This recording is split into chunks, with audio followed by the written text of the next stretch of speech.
pagi anak-anak kami sekalian. Bagaimana kabarnya? Ibu berharap anak-anak kami masih tetap dalam keadaan sehat. Kami, Bapak Ibu Guru, berharap semoga anak-anak kami tetap menjaga kesehatan di rumah, tetap menggunakan masker dan jaga jarak jika ingin bepergian keluar. Pelajaran kita yang berikutnya yaitu materi bab 2, yaitu tentang jaringan tumbuhan. Jaringan adalah sekelompok sel yang mempunyai asal atau bentuk yang sama dan fungsi yang sama. Maka jika ada beberapa sel yang memiliki bentuk dan fungsi yang sama berkumpul, maka itulah yang disebut dengan jaringan. Pada tumbuhan ada yang dinamakan, ini adalah bentuk-bentuk jaringan pada tumbuhan. Yang berada di ujung tumbuhan pucuknya disebut sebagai jaringan atau meristem apikal. Di sini juga ada jaringan di dalamnya ya, ada jaringan. Lalu di ujung akar juga ada jaringan. Jadi semua yang ada di dalam tubuh tumbuhan itu ada jaringan. Kita perhatikan satu persatu bagaimana dengan jaringan pada tumbuhan. Jaringan pada tumbuhan terdiri atas jaringan meristem dan jaringan dewasa atau jaringan yang permanen.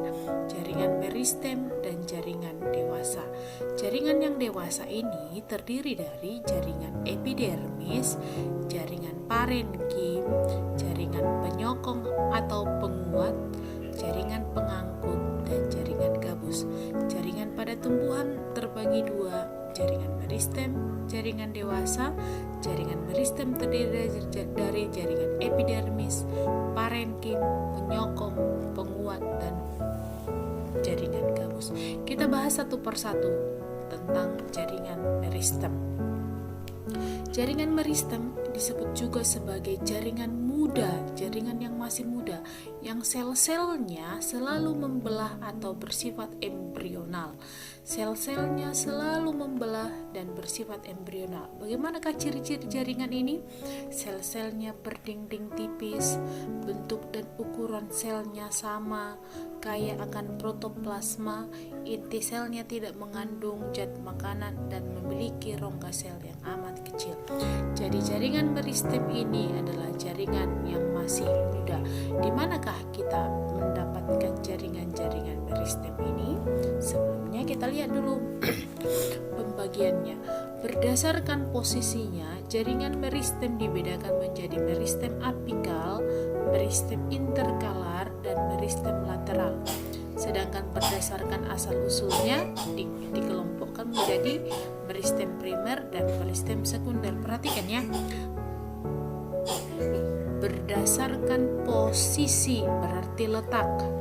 Berdasarkan asal-usul. Kalau dikatakan berdasarkan posisi berarti di sini, di sini, di sini. Berarti kalau dari asal-usulnya dari sini, dari sini, dari sini. Kita lihat ini tadi. Meristem primer sekunder berarti dari asal-usulnya, dan meristem apikal interkalar lateral berarti dari letaknya.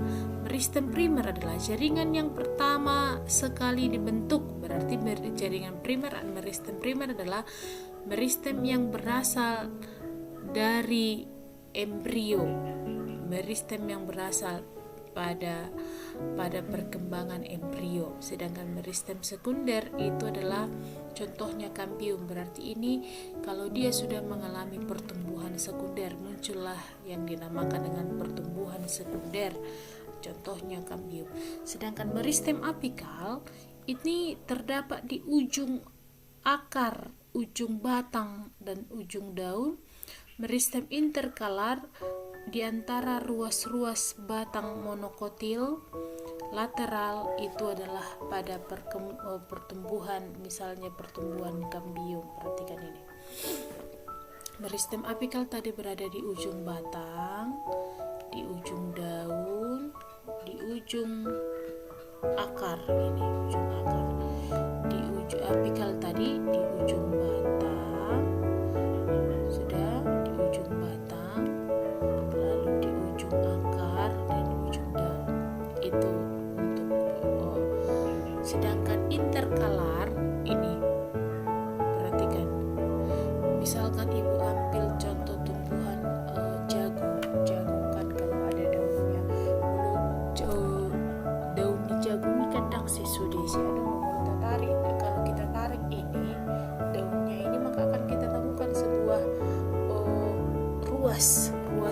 tertentu, atau bambu. Daun daripada bambu itu kan berasal dari, tidak semua dari bagian batang bambu dia, tapi ada bagian ruas tertentu. Maka di ruas itulah yang disebut dengan meristem interkalar. Berarti di situ adalah yang disebut, yang dinamakan dengan ini. Kenapa daun itu tidak dibuat dari sini, selalu dimulai di sini? Inilah yang disebut dengan meristem interkalar. Berarti sel-selnya masih muda dan aktif membelah, sehingga dia bisa memunculkan daun tertentu. Meristem apikal, interkalar, dan lateral itu berada di dalam tubuh si tumbuhan, yaitu contohnya di kambium. Ya, itulah meristem yang pertama, yaitu meristem apikal. Yang kedua adalah jaringan dewasa. Tadi kan CEO ini perhatikan, jaringan tumbuhan terdiri dari jaringan meristem dan jaringan dewasa. Jaringan meristem tadi sudah kita bahas, yaitu jaringan yang masih aktif membelah. Berdasarkan letaknya ada 3, apikal, interkalar, lateral, berdasarkan asal usulnya primer dan sekunder. Sekarang kita lihat yang pertama, jaringan dewasa atau jaringan yang pertama yaitu jaringan epidermis. Epi artinya lapisan terluar. Sebelumnya kita lihat jaringan dewasa. Kenapa dikatakan dia jaringan dewasa? Karena sudah tidak mempunyai aktivitas untuk memperbanyak diri. Itu dia ya. Mempunyai ukuran yang relatif besar, mempunyai vakuola besar, kadang-kadang selnya mati, sel-selnya mengalami penebalan dinding. Jadi ini sangat kebalikan daripada si ini tadi, jaringan, maaf ya, ini kebalikan dari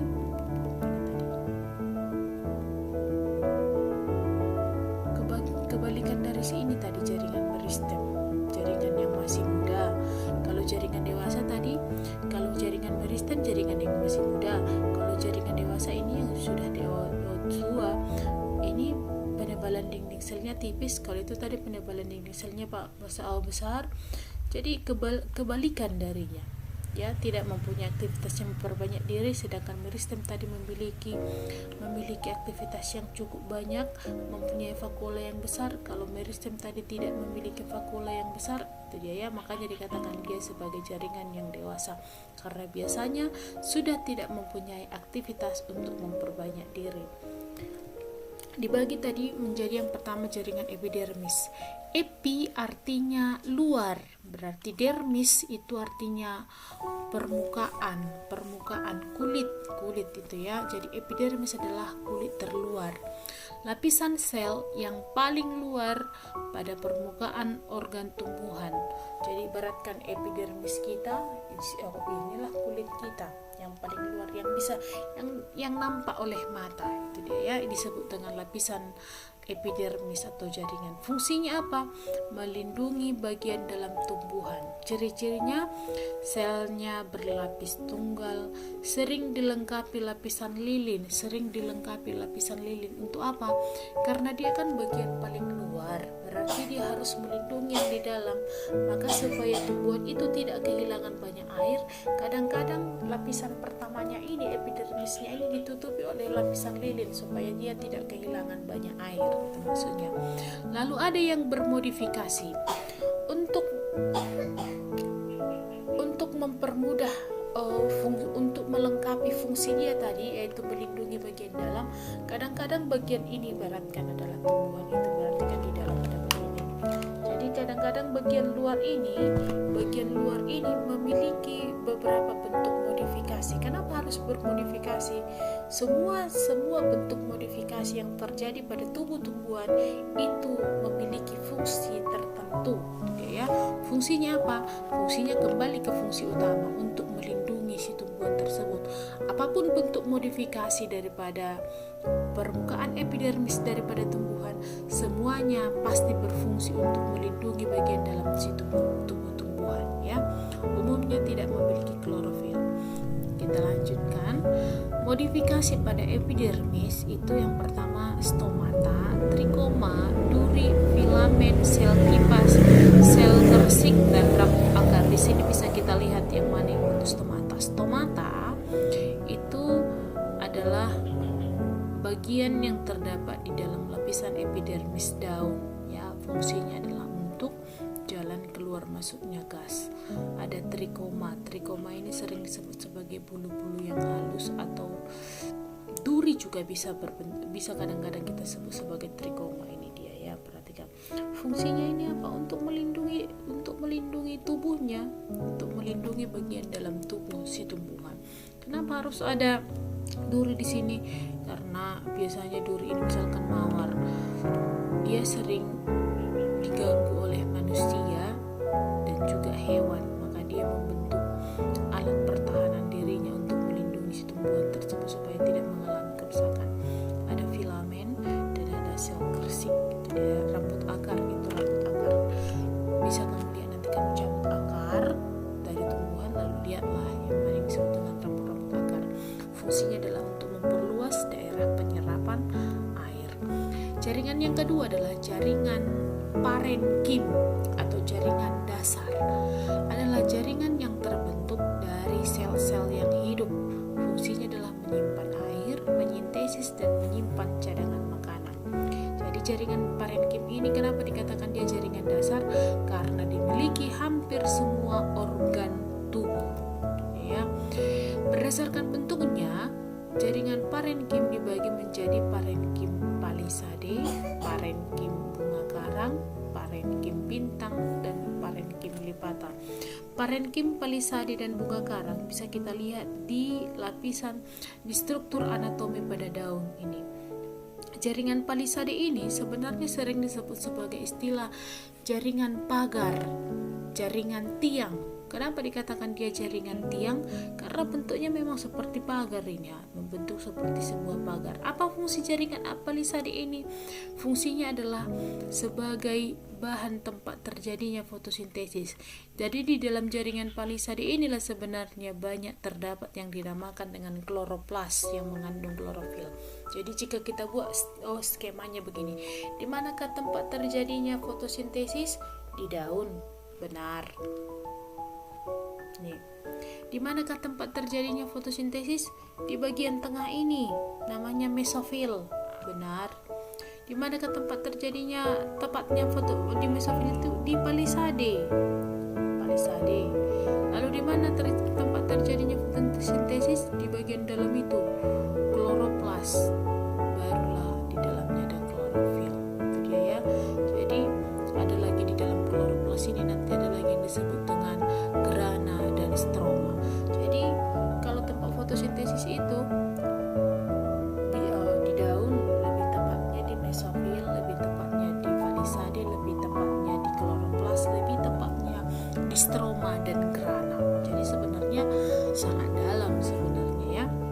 Jadi jangan lagi jawab di manakah tempat terjadinya fotosintesis di daun. Pertanyaan itu jawaban anak SD kelas 3 itu. Ini jaringan bunga karang. Kenapa dia dikatakan jaringan bunga karang? Karena memang dia seperti spons. Itu dia ya, mampu menyimpan. Jadi fungsi jaringan bunga karang ini adalah menyimpan cadangan makanan.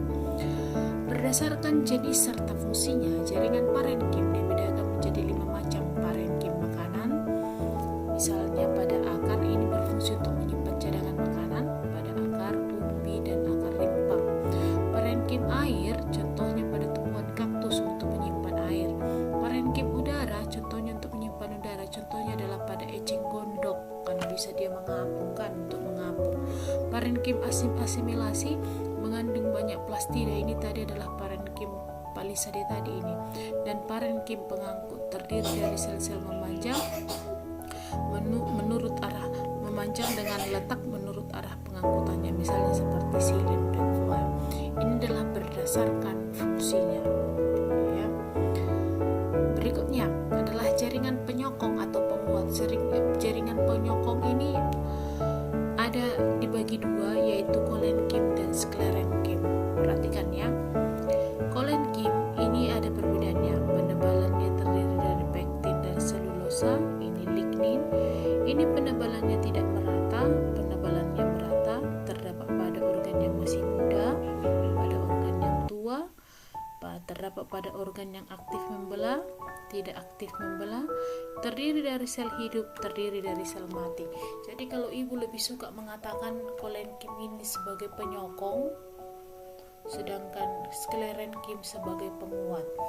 Tumbuhan tertentu, satu tumbuhan, apakah mereka memiliki kolenkim atau sklerenkim? Mereka memiliki kedua-duanya. Tetapi lihat yang mana yang paling banyak.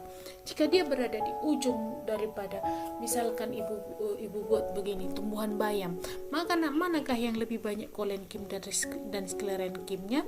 Tumbuhan bayam itu menurut ibu lebih banyak kolenkimnya karena masih terdiri dari sel yang hidup.